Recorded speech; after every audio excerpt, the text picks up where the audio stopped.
झुका के रखना, दामन बचा के रखना, नजरें झुका के रखना, दामन बचा के रखना, लेके तुझे गोरी आएंगे तेरे सजना, दिल लगा के रखना, डोली सजा के रखना, चेहरा सजा के रखना, चेहरा झुका के रखना। आज सजया है वे सारा शहर, आज हो गई आवे रब दी महर. Hello everybody, Jai Shri Krishna. Kem cho badha? Hope you're doing great. Great to see you guys back. And if you guys have not subscribed to my channel, can you please do so? Like quickly. And if you guys have not pressed that like button, go ahead and press that like button for me. Please guys, please. Your support means a lot to me.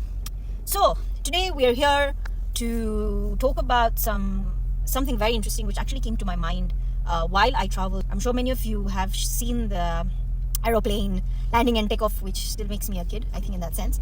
But yeah, I had actually gone to a place called Mombasa, a city in Nairobi, in Kenya. So yeah, I had actually gone to attend a wedding.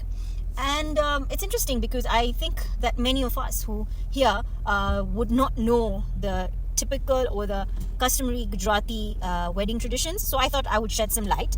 And because I'm quite newly married, that's what everybody still tells me, even though it's been almost 1.5 years that I got married. But yeah, I would love to share some shots from my wedding as well, depicting each tradition, each ritual that we performed during our wedding. This was my mehendi ceremony. So normally mehendi and sanji ceremony are done way before, like 2-3 days before the wedding. But as I mentioned, as we didn't have so much time, we did a very home-based mehendi ceremony. We didn't have a sanji. Sanji basically means Garba night, means where they dance the night away. I had my mehendi ceremony at the comfort of my house, at just the comfort of what I wanted to wear, which is exactly amazing. The stain came out beautifully. I loved the stain. So there's a lot of process that you have to do. My mehendi took about 6 hours to be applied, and then after that I left it for another 6 hours for it to dry. This was, I think, right the next day after the mehendi, I removed it. The stain was so beautiful. And then of course the rest of the wedding rituals follow. So basically this is me leaving the house, my dad's house, for the last time as a miss. Just the morning of my wedding, of course. And yeah, some of them are just formalities for cameramen. Nowadays I remember during my wedding the priest said that apart from the priest and rituals, the rituals that the priest does, you have to do rituals what a cameraman need to do. This is me, these are my aunts and my grandmother putting a garland around my neck. Garlands and flowers are meant to be very auspicious.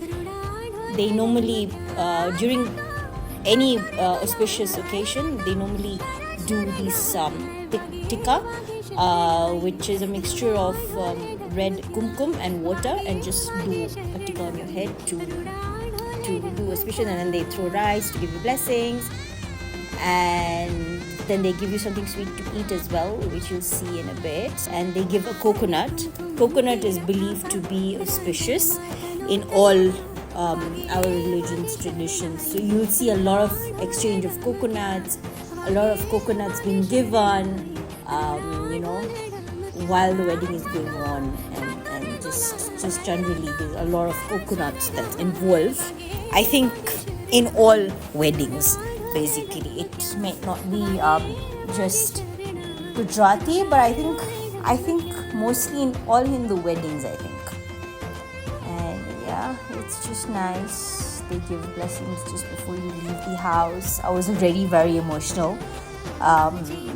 I think somebody can already tell. Yeah, that's. So we normally fast for the day. So I didn't eat. I don't know. Some of you might know that fasting in ours means that we can eat certain foods and not eat certain foods. But basically, we're only fasting till the wedding gets over. And after that, of course, we can eat whatever we want. So yeah, this is me leaving the house I grew up in. And yeah. Just beautiful. I love this song, just by the way. It's one of my favorite songs, and it has a very deep meaning. So those of you who probably understand Gujarati would know. This sari, by the way, is called a bandhani. and that's what is normally preferred to wear during the initial rituals of the wedding. Of course, I would explain the rituals as they go. And what my aunt is holding is a mamvatno tin. I will explain that as well. It has a lot of sweets in it, big laddus that will be going to my in-laws' house. And normally it's only the groom's car which is decorated, but I think for me, my parents and my uncle made sure that even my car was decorated to go to the wedding venue. So yeah, that was the car that was decorated, and yay, here I go to the venue for my wedding day.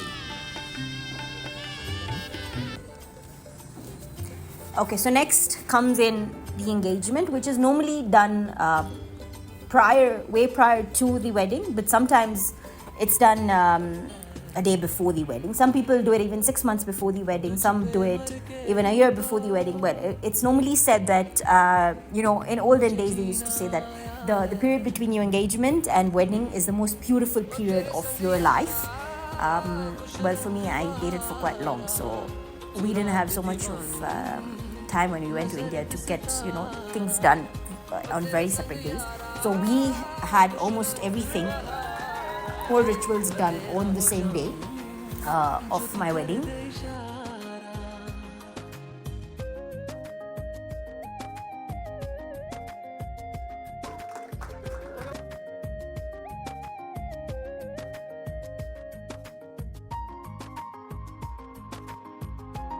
Beautiful ring.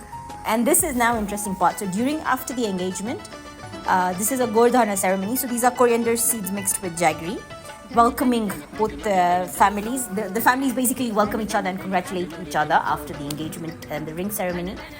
It's a beautiful ceremony where, the families just get together, and it's just beautiful to see how these customs are done, It's just amazing to see how beautiful it is.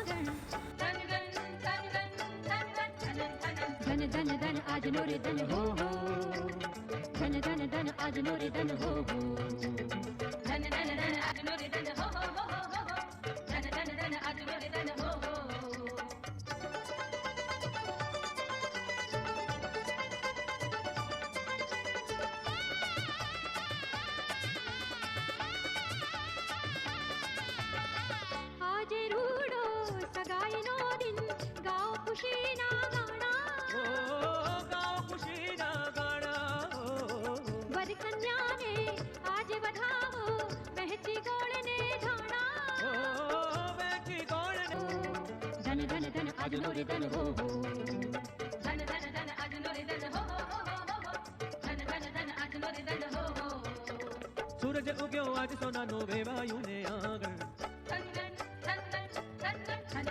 सूरज उग्यो आज सोना no way वायु ने आंगन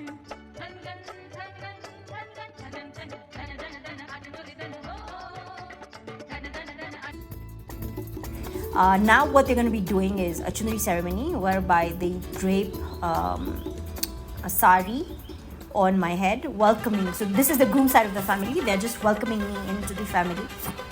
And red is normally considered, so chundri is normally either red or green, which are considered like the colors for a bride.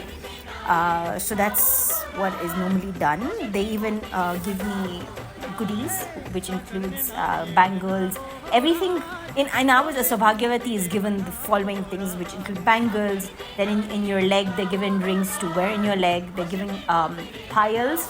I don't know what a pile is really called in English. I'm not sure what a pile is called in English. I'm going to see that.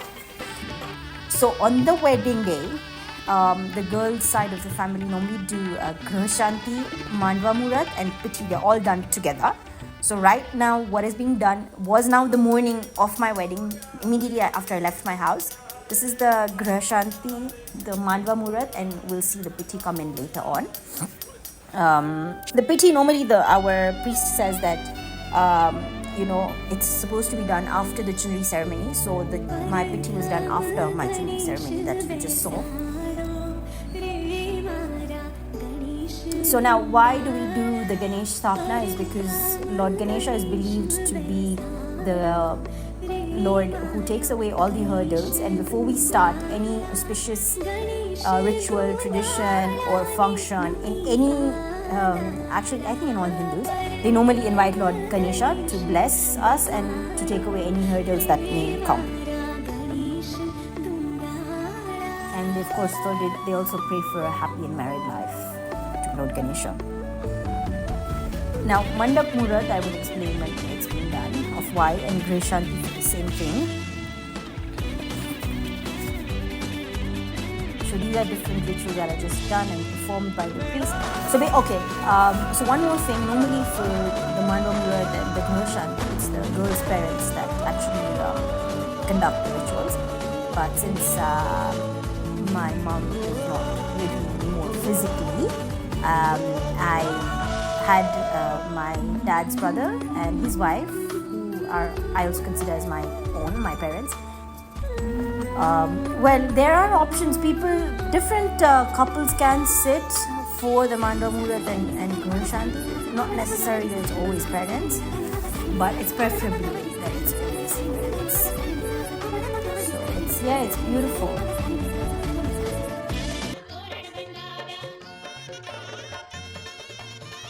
So this is Mandwa Murat. This is where they take blessings from Mother Earth, because in the olden days, to make a canopy for the wedding, you would have to dig into Mother Earth. So technically, you're taking blessings from Mother Earth and telling her that we'll be doing a canopy. Please bless our child. So that is what is being done here.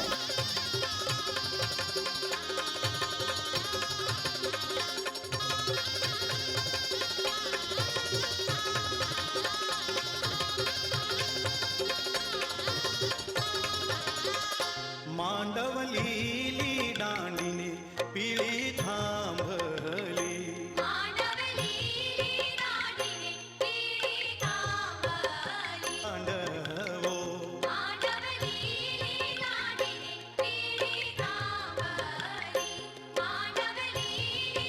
Now this is a game that you will get to see at the end. So this is I forgot the name. What is it called? It's tied on your hand. And then it's also tied on the groom's hand during his Mandava Murat. And then once we're married and everything and we go to my husband's house, it's normally opened. So I have to open his with one hand and he has to open mine with one hand. And of course, whoever opens it wins, and they're given, what do you say, this thing, what... they rule the house. This is the Mameru ceremony also, which I forgot to mention, which is what it means that my maternal side of the family, my mom's side of the family, bring gifts for my dad's side of the family and for myself. So that's what they've done.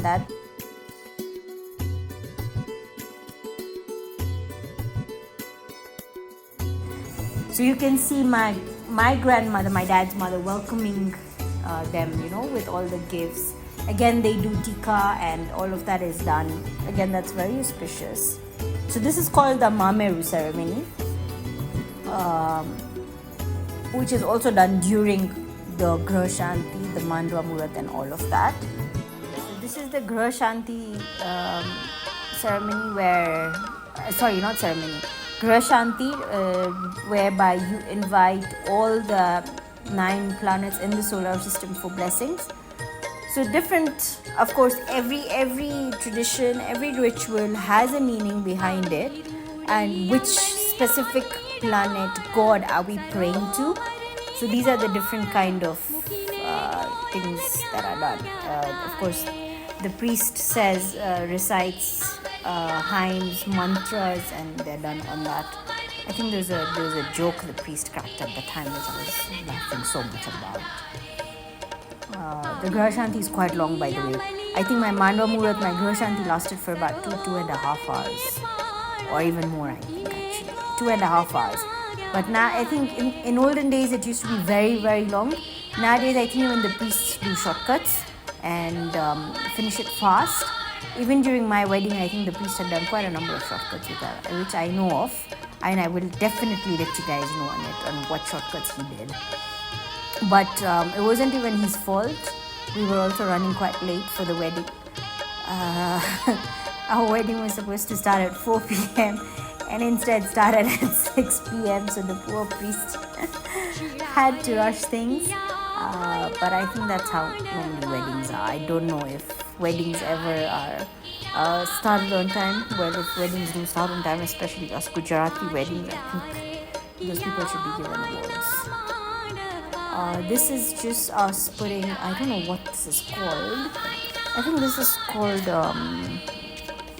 let me check and then I will get back to you guys. What we put into the fire is to get blessings of, as I said, the 9 planets. And you just keep, so what the priest is putting is ghee. Yeah.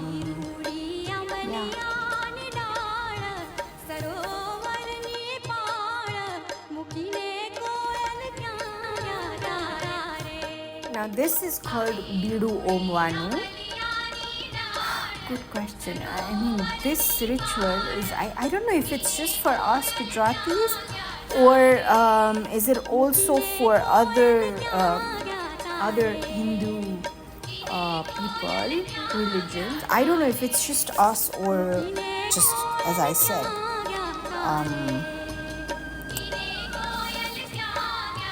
it's just where you put coconut. The family, my dad's side of the family put coconut and ask for blessings.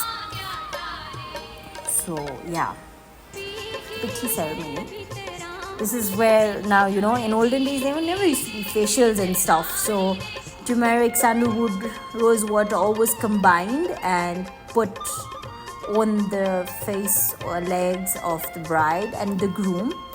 The ceremonies are normally done separately. So yeah, husband's Pithi ceremony was done I think 2 days before the wedding at his place. And yeah, these are that's a snapshot of his Pithi ceremony. Normally nowadays boys go all out crazy with the Pithi ceremony. You know, they remove clothes and they decorate and whatnot. So mess up with this, and I had to still get ready for my wedding. Oh my god. Yeah, that's us 4 siblings who I love them to death.